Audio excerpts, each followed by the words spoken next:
சின்ன மருமகள் serial promo பற்றி இந்த வீடியோவில் பார்க்கலாமாங்க. நம்ம ஐஸ்வர்யாவுக்கு gift வாங்கி கொடுத்ததும் பார்த்தீங்கன்னா ஓவர் அட்வான்டேஜ் எடுத்துக்கிறாங்க. நம்ம சேதுக்கிட்ட நம்ம ஹஸ்பண்ட் தானே, நாம் அவரோட மனைவி தானே அப்படின்ற உரிமையில் பார்த்தீங்கன்னா நான் ஒன்று கொடுப்பேன், நீங்கள் வாங்கிக்கணுமாமா அப்படின்னு சொல்கிறாங்க. அது என்னென்னு பார்த்தீங்கன்னா நம்ம சேதுவை கட்டி பிடிச்சி முத்தம் கொடுக்கறதுக்காக ஐஸ்வர்யா ட்ரை பண்ணுறாங்க. ஆனால் இதை புரிஞ்சுக்கிட்ட சேது பார்த்தீங்கன்னா விலகி ஓடிடுறாரு. இப்படிலாம் பண்ணாத ஐசு, நீ பண்ணுறது ரொம்பவே தப்பு, இந்த மாதிரிலாம் நடந்துக்காத என்கிட்ட, எனக்கு இந்த மாதிரிலாம் பிடிக்காது அப்படின்னு சொல்கிறாங்க.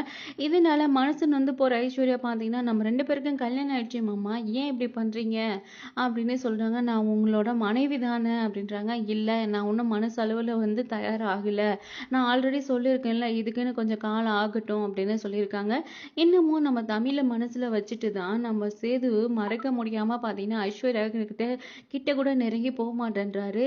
இதனால பார்த்தீங்கன்னா ஐஸ்வர்யா ரொம்ப வருத்தப்படுறாங்க. மாமா இப்படியே எத்தனை நாளைக்கு தான் இருக்க போறாங்க, என்ன வாழ்க்கை இது அப்படின்னு சொல்லிட்டு கஷ்டப்பட்டுட்டு இருக்காங்க.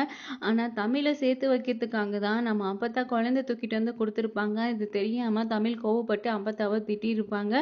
போக போக கண்டிப்பா தமிழ் புரிஞ்சுப்பாங்க. ஆனா சேது அதுக்கு முன்னாடி நம்ம தமிழ் எந்த தப்பும் பண்ணல, எல்லா தப்பும் ஈஸ்வரி தான் பண்ணாங்க அப்படின்னு தெரிய வந்துச்சுன்னா பெரிய லாஸ் யாருக்குன்னு பார்த்தீங்கன்னா நம்ம ஐஸ்வர்யாவுக்கு தான்.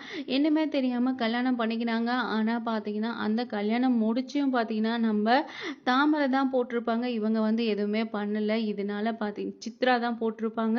இது தெரிஞ்சாலும் ரொம்பவே வருத்தப்பட போறாங்க. ஆனா நம்ம தமிழ்ச்செல்வி இவ்வளவு நாள் பட்ட கஷ்டத்துக்கு நம்ம சேதுவால ஈடு செய்யவே முடியாது.